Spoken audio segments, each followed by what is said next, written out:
New episode of Serial. So for the month of April 2024, like every month, I'll be showing you and I will talk about the pictures I took or edited in the previous months, which is April. And let's immediately start with two photos taken that was during or just before Ben Frost concert. It's an Australian musician that installed himself in Iceland. And here the equipment is an old Leica M8 camera that those of you who follow the series know I love. It's not a full frame, CCD, and a Canon 50mm f1.2. It's an M39 mount. A lens made between 46 and 64. I'm not exactly sure how old mine is, but the lens, like some of the lenses of that time, kind of became a little yellowish. There's sort of a haze on it that you can resolve by submitting it to ultraviolet, I believe. But I kind of like the haze. I'm testing it. I'm looking at it and trying it out. And here that was two details of basically the concert setup in a room which is Idno near the small lake in the center of Reykjavik. A beautiful room, beautiful concert hall actually. And here two images taken with this combo of lens and camera. The haze, as you can see, is pretty strong. With a small amount of post-processing, you get the picture on the right, so that's actually what I did. I'm not against modifying images in that way when it's necessary, when it makes sense to me. Not really sure which one I prefer, actually, but I just want to show you an example of what you can have, even with a lens that has so much hazing around light sources, and that's actually Ben Frost during his concert. This same lens, same camera, that's cats. There's lots of cats in Reykjavik. Two details of cats, and you see this really old school rendering of this lens is really nice on the M8. Really like it. You don't have as much vignetting because of the sensors. It's not full frame, but really nice lens that I will really try to use a little bit more and do a video about. Going to film now. That's expired Fujifilm Superia 200 ISO film, 135, using the Olympus XA3, which I'm testing currently, and that's in Charleroi. It's south of Brussels in Belgium. Old steel mills and in very industrial regions. A day where actually it was very rainy, kind of sad feeling, but really liked it. It was an occasion to test this camera and test other cameras too. Here two pictures taken with the same equipment. On the left, that's I think the BPS 22. I'm not sure about the 22, but it's a contemporary arts place in Charleroi, in this town. South of Brussels, and on the right that's simply a detail of an arcade in the center of Brussels, using flash actually. And yeah, this XA3 camera, it's not a rangefinder, it's a zone focusing camera. You decide which zone you want to focus on. It's not very precise, but it's an f3.5 lens, so kind of works. I'm actually liking it. I didn't really like it originally, but I feel I'm getting used to it. It's a little bit of a simpler XA. Here, same region, Charleroi as before, but that's on the SL2, so digital camera, Leica SL2. Using a lens that I've already started testing, the 21mm Perar f4.5 from MS Optics. It's a lens that had quite some buzz at one point. It's made in Japan. It's very thin. It's kind of like a cap lens, but really nice to use and has the focus coupling for Leica M compatible cameras. And that's south of Brussels, obviously. And the mood is kind of well transcribed by this lens. I'm not very much used to having very wide angles, so it's it was also kind of a work for me to get used to it and see if I could do something about it. The same thing for those two pictures here. Lots of buildings that have been abandoned, like this small townhouse. So it was an occasion to do some urbex, basically. Here again, two pictures. I'm not sure those pictures are very interesting per se. The one on the left, that's a detail of the house you saw before on the right. Obviously abandoned quite a few years back. This 21mm is interesting, and I don't really like those pictures, but I feel they make sense. And this lens really seems to make sense in a kit when you travel. On the right, here again, same equipment. In Brussels, a bar in Brussels, a bar, restaurant, gastropub, really nice place. I think this lens is interesting. It's as you can see here, also same equipment. That's the South Brussels train station. But you can see that we're going to go more technical here. If you look at the building in the right picture, the top left, this lens is good in the middle, but tends to have some loss of light in the borders, lots of vignetting, and definitely becomes blurry and kind of mushy in the borders, even so the geometry is kind of okay. It's not completely perfect, but nice job, a really nice lens to use. On the left, same lens, same camera, SL2. That's a detail of a building of the BPS 22, this contemporary art museum. And on the right, that's the SL2, but using here the Leica Elmarit R 180mm f3.4 tele lens, this military lens, which I really like to use. Very precise, soft and precise, extremely good resolution, definition, and geometry. Quite cheap actually for what it is.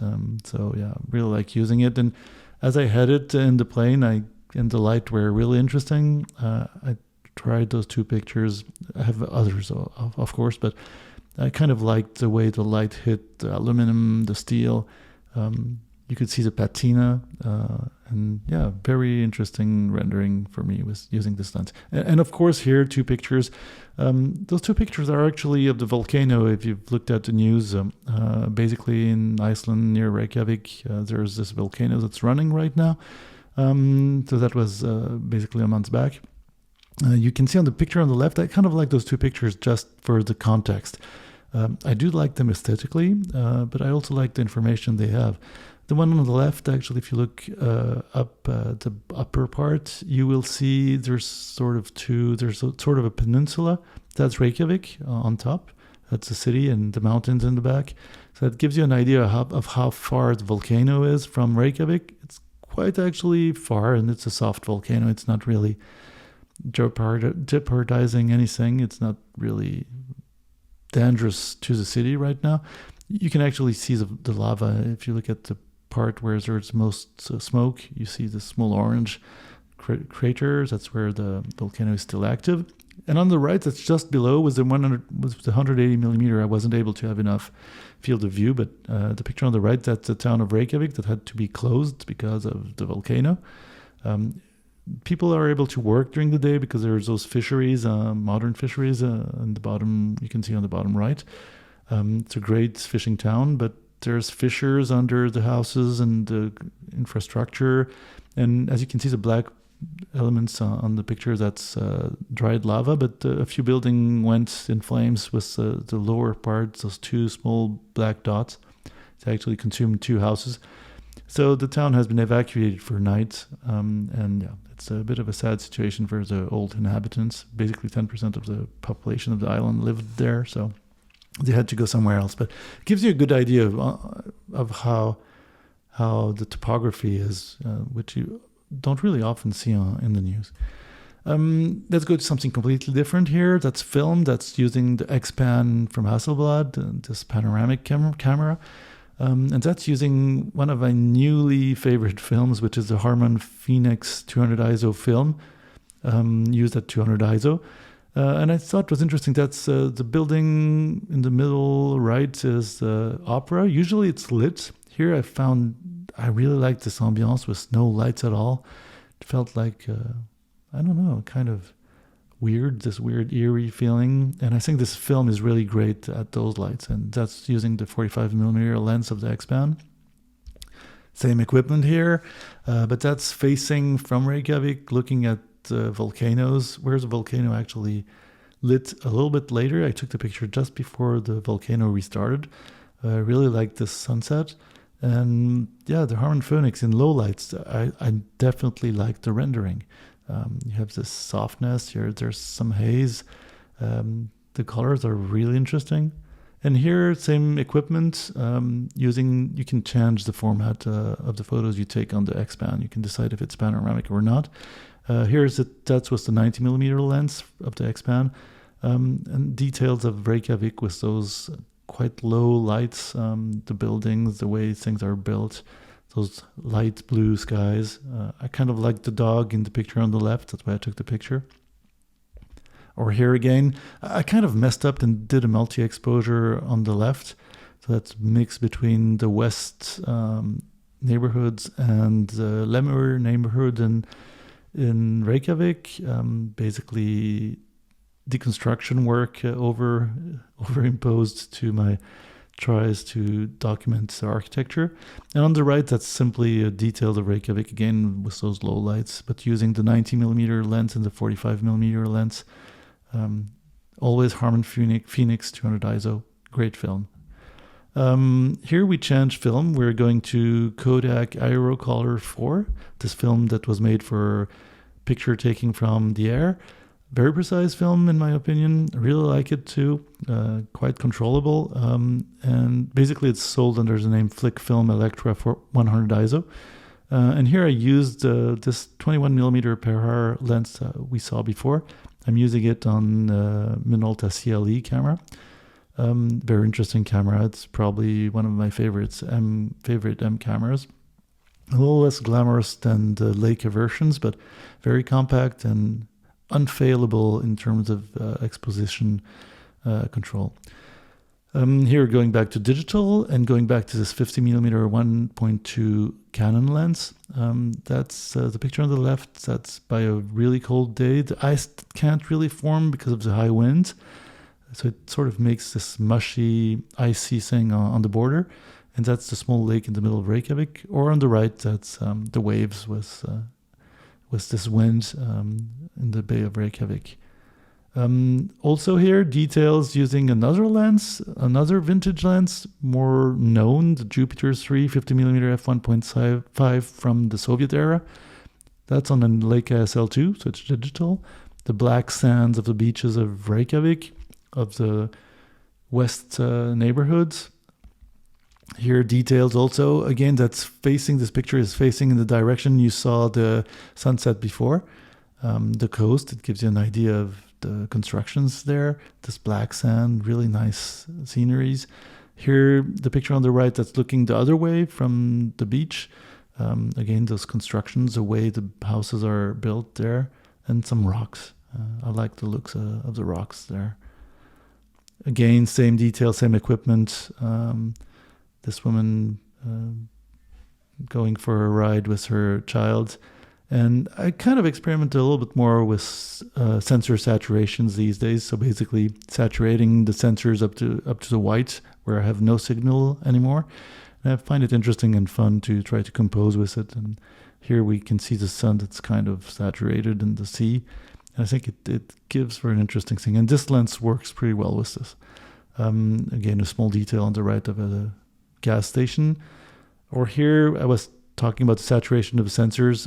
Picture on the left, that's definitely saturation from the sun. That's the Geneva Léman Lake, looking towards the north, the Jura Mountains in the back. And sunny days are coming back. So it's warmer weather. And on the right, that's the Parc de la Grange, on the left bank of this same lake in Geneva. Again here, traveling around by train. I always find interesting taking pictures through windows. And even more when I'm traveling. They don't often get interesting photos very interesting photos, but they give a good idea, even though there's reflections often, as you can see on the picture on the right, with those cows who actually don't care at all about the train passing by. Or on the left, that's a view from the Lavaux region and looking towards Vallis, the state of Vallis and the mountains of Vallis. Here again, two pictures. One on the left, I believe it's in the Vaud state, and on the right, that's near the train station in Lausanne. Again, Switzerland, West Switzerland. Here it's kind of a dual photo. The picture on the left is looking towards Mont Blanc. It's the right bank of the Lake Léman in Bellevue here. And on the other side, where we're looking, basically a little bit more to the west. We're looking back to Bellevue from the Plage des Eaux Vives and the Jura Mountains. So on the left you have the Mont Blanc, you have all the Alps, and on the right you have the Jura. They're kind of facing each other, so it was interesting. So that's the Jupiter 3 lens, this Zeiss lens construction from the Soviet era, taken by the Soviets to make the Jupiter 3 lens. Pretty compact, pretty nice to use. Here are two examples of its use during low lights with high contrast, the way it creates those auras. Not quite strong, but quite controllable, so it makes for great effects, in my opinion, if you get used to it. Slowly getting used to it. Or here again, same equipment, arriving in Iceland through the window. On the left, that's near Keflavik. And on the right, that's the ocean with loads of wind and those weird waves. North Atlantic, basically. And yeah, taking pictures through windows. Two last examples for this month. Again, same equipment, views from the inside, this kind of sunset or sunrise on the left through a small slit that lets us see through, or simply through a big window, looking at the snow falling down. I think it's a really interesting lens. I'll be doing a review for sure. And yeah, anyways, that's it for this month. Hopefully that was entertaining. If you have questions, suggestions, comments, even if it's about the traveling, how to organize, or where to go, don't hesitate. And yeah, catch you next time.